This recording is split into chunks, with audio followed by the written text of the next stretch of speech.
The U.S. Centers for Disease Control and Prevention, otherwise known as the CDC, has faced some major criticisms during the pandemic, ultimately highlighting that the public health agency failed to meet the world's expectations. So, in an effort to learn from past mistakes, its director has initiated an overhaul meant to revamp everything from the agency's operations to its culture. I flew down to its headquarters in Atlanta to ask CDC Director Rochelle Walensky how the revamp is going.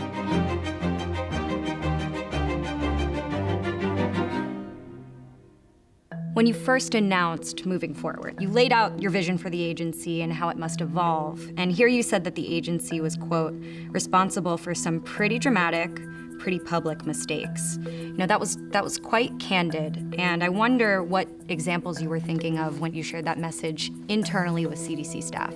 It wasn't hard to find headlines of places where CDC was taking heat. One of them, of course, was the lab and the early diagnostic test that came out.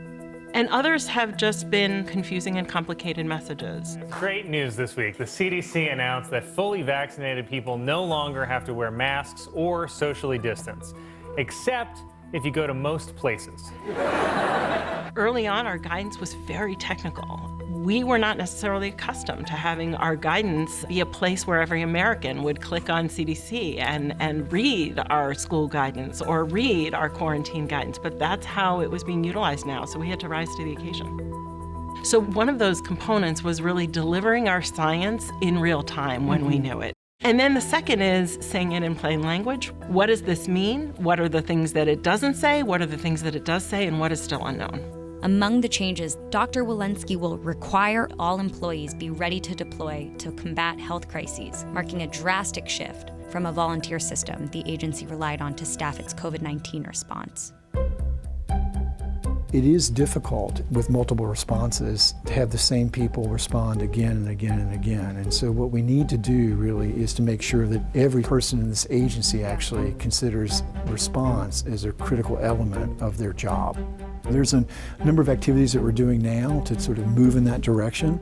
I think there's a lot of challenges that we're overcoming. We were very siloed the way we respond to various threats before COVID-19. The level of the response needed really required us to work across the agency to pull together.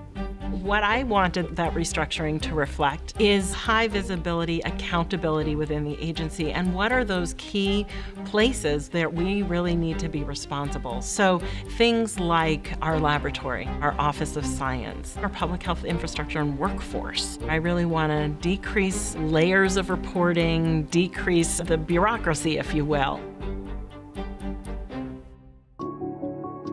We're in a BSL-4 laboratory training facility. Biosafety level 4. Yes, we train people so that they can work safely and effectively when they're really dealing with the most pathogenic agents that we have, things like smallpox, Ebola. When we looked at what's happened in the pandemic, there were really three things we want to do better. The first is we can't have a test that goes out that doesn't have a thorough enough quality review.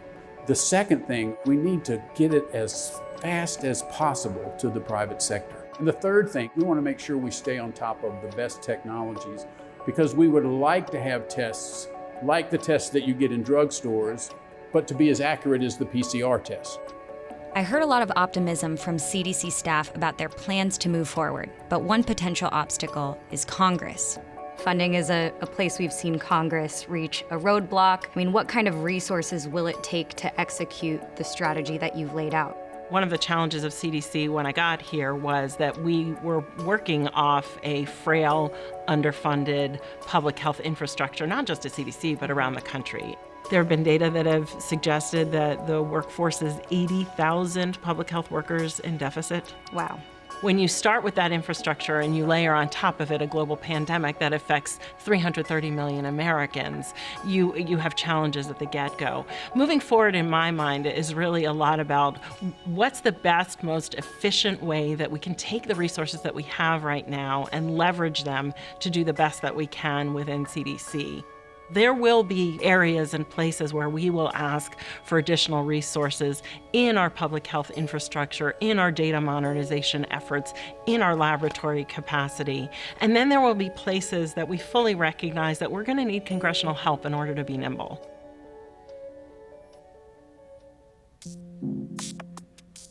I want to talk about politics for a moment because science has become political. I wonder what the toll of that has been on the CDC.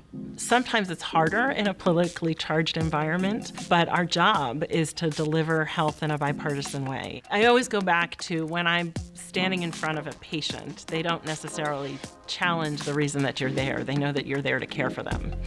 This agency perceives the country as their patient. So the most important thing that we do is put our head down, do the science, public health, action-oriented work to deliver health. We're going to need to demonstrate that regardless of the political powers that are out there.